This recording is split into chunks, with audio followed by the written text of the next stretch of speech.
অসম সাহিত্য সভাৰ সভাপতি ডাঙৰীয়াই বড়োসকলকো বিয়াকৈ যিটো কথা ক'লে যে বড়োসকলে অসমীয়া কথা নকয়, মই কি ভাষা ঘোষণা কৰিছোঁ?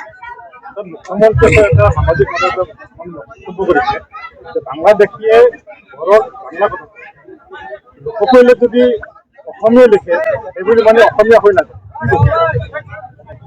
নাই, এইটোৰ ক্ষেত্ৰত সেইটোহে ক'ব লাগিব।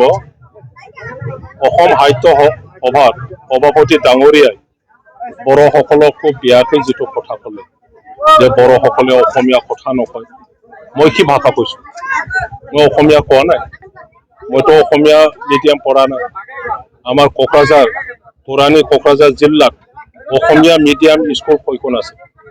বড়োসকলে নিজৰ ভাষা, নিজৰ সংস্কৃতি, নিজৰ ৰীতি নীতি, নিজৰ ধৰ্ম লৈ পেলাই আমি গৌৰৱ, আমাৰতো আমি পালন কৰিম আৰু বেলেগতো আমি ঘৃণা নকৰোঁ। আমি অসমীয়া পঢ়া নাই, তথাপিও অসমৰ মানুহ হিচাপে আমি অসমীয়া ভাষা কওঁ। আমি বৈশাগু কৰোঁ, কিন্তু বিহুও কৰোঁ। আমি বড়োদি গান গাওঁ, কিন্তু অসমীয়াও গান গায়, নহয় জানো? আমি বড়ো গামচা পিন্ধো, কিন্তু অসমীয়া কলাম গামচাও লওঁ। তো সেইটো কি এটা মিলন, বড়োসকলৰ সেইটো মিলনৰ যিটো চেণ্টিমেণ্ট, এই আদৰ্শ, সেইটো আমি বজাই ৰাখিছোঁ।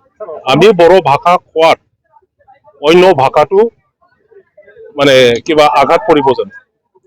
আপোনালোকে আপোনালোকৰ ভাষা কওক, সেইটোহে কথাটো।